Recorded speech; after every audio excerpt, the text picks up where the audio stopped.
ዛሬ ቆይታችን የሚሆነው ስለ ሙርሲዎች ባህልና ታሪክን በመቃኘት ነው። የሙርሲ ብሔረሰብ በኢትዮጵያ ካሉ እጅግ ጥንታዊና ማራኪ ባህል ካላቸው ህዝቦች አንዱ ነው። በዋናነትም በደቡብ ኦሞ ዞን በማጎ ብሔራዊ ፓርክ አካባቢ ይገኛሉ።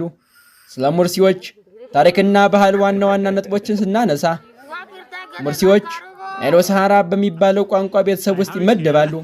አብዛኛው የታሪክ ተመራማሪዎችም እንደሚሉት ሙርሲዎች ከአሁኑ ደቡብ ሱዳን አካባቢ በመነሳት ወደ ደቡብ ምዕራብ ኢትዮጵያ እንደገቡም ይገመታል። ኑሯቸውም በአብዛኛው ከከብት እርባታና ከከፊል እርሻ ጋር የተያያዘ ነው። ሙርሲዎች በዓለም አቀፍ ደረጃ በልዩ ባህላቸው ይታወቃሉ። ከነዚህም መካከል የከንፈር ሸክላ፣ የሙርሲ ሴቶች የታችኛው ከንፈራቸውን በመበሳት የሸክላ ወይም የእንጨት ሳህን ያደርጋሉ። ይህ የውበት የጥንካሬና የማንነት መገለጫ ተደርጎ ይወሰዳል። የሰውነት ላይ ንቅሳት በሰውነታቸው ልዩ ልዩ በሆነ መንገድ ጠባሳ በማውጣት ውበትን ይጨምራሉ። ይህም እንደ ጀግንነት ይታይላቸዋል። ወንዶች ጠላትን ወይም አደገኛ አውሬን ሲገድሉ በክንዳቸው ላይ ምልክት ያደርጋሉ። ዶንጋ ወይም ዱላ፣ የሙርሲ ወንዶች ዶንጋ በሚባለው የዱላ ፍልሚያ ይታወቃሉ። ይህም ፍልሚያ ወጣቶች ጀግንነታቸውን የሚያሳዩበት እናም ለትዳር ብቁ መሆናቸውን የሚያረጋግጡበት ስነ ስርዓት ነው።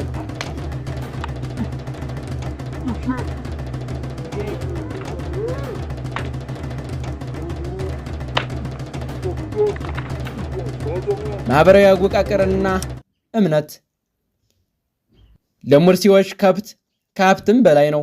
ለጋብቻ፣ ለጥሎሽ፣ ለካሳና ለተለያዩ ስነ ስርዓቶች ዋነኛ መለኪያ ነው። ቱሚ ሙርሲዎች ቱሚ በሚባለው አምላክ ያምናሉ። ይህ አምላክ በሰማይ እንዳለና በዝናብ በቀስተ ደመናና በወፎች አማካኝነት መልእክት እንደሚሰጥ ያምናሉ።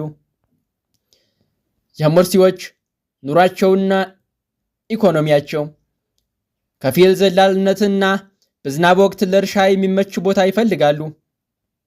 ኑሮና ኢኮኖሚያቸውም ሙርሲዎች በከፊል ዘላልነት በዝናብ ወቅት ለእርሻ የሚመች ቦታ በመፈለግ በበጋም ወቅት ደግሞ ከብታቸውን ይዘው ወደ ኦሞ ወንዝ ዳርቻ ይንቀሳቀሳሉ።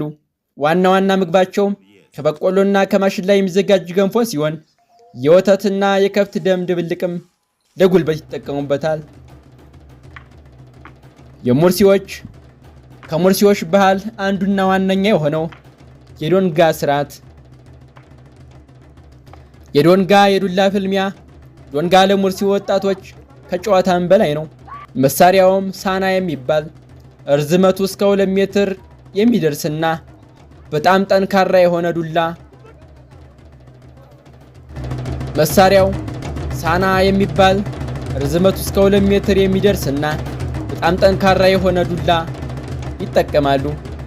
ደንቡም ተፋላሚዎቹ ማንኛውም የሰውነት ክፍል ሊመቱ ይችላሉ። ነገር ግን ተቃዋሚን መግደል በጥብቅ የተከለከለ ነው።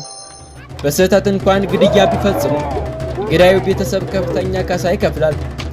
አልፎ ተርፎም ከሀገር ሊባረር ይችላል። ድል አድራጊውም በአሸናፊዎች ዘንድም ድል አድራጊው ወይም አሸናፊው በሌሎች ወጣቶች በትከሻ ላይ ተሸክሞ በኩራት ይዞራል። ይህ ድል በልጃገረዶች ዘንድ ከፍተኛ ተቀባይነትና ዝናን ያጎናጽፈዋል። የጋብቻ ስነ ስርዓት የሙርሲ ባህል ጋብቻ። በሙርሲ ባህል ጋብቻ የግለሰቦች ብቻ ሳይሆን የሁለት ጎሳዎችም ትስስር ነው።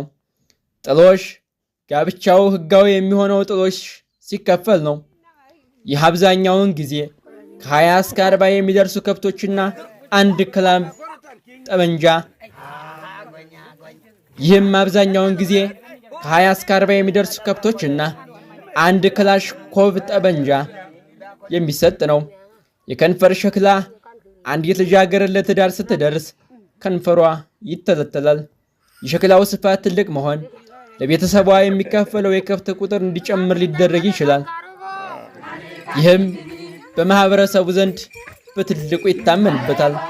ምንም እንኳን አሁን ላይ ይህ አመለካከት እየቀረ ቢመጣም ምርጫው ወጣቱ የሚፈልጋትን ሴት ከመረጠ በኋላ ቤተሰቦቹ ወደ ልጃገረዷ ቤተሰብ በመሄድ ድርድር ይጀምራሉ። በድርድር ወቅት የልጁ ቤተሰቦች ያላቸው የከብት ብዛትና የልጁ የዶንጋ ጀግንነት ትልቅ ሚና ይጫወታሉ። ለሙርሲ ሰው ያለ ከብት ጋብቻም ሆነ ክብር የለም። እያንዳንዱ ከብት የራሱ ስም አለው። አንድ ወጣት የሚወደውን ከብት ስም እንደ ቅጽል ስም ሊጠቀም ይችላል። ከብት ለምግብ ለወተትና ለደም ብቻ ሳይሆን ለካሳ ክፍያ እና ለባህላዊ ስነ ስርዓቶች እንደ ብቸኛ መገልገያ አድርገው ሙርሲዎች ይጠቀሙበታል። ይህ ኢትዮ ዩኒቨርሳል ቲዩብ ነው። ሰብስክራይብ በማድረግ እንደነዚህ ያሉ ታሪኮች እንዲደርሱ ሰብስክራይብ አድርጉ።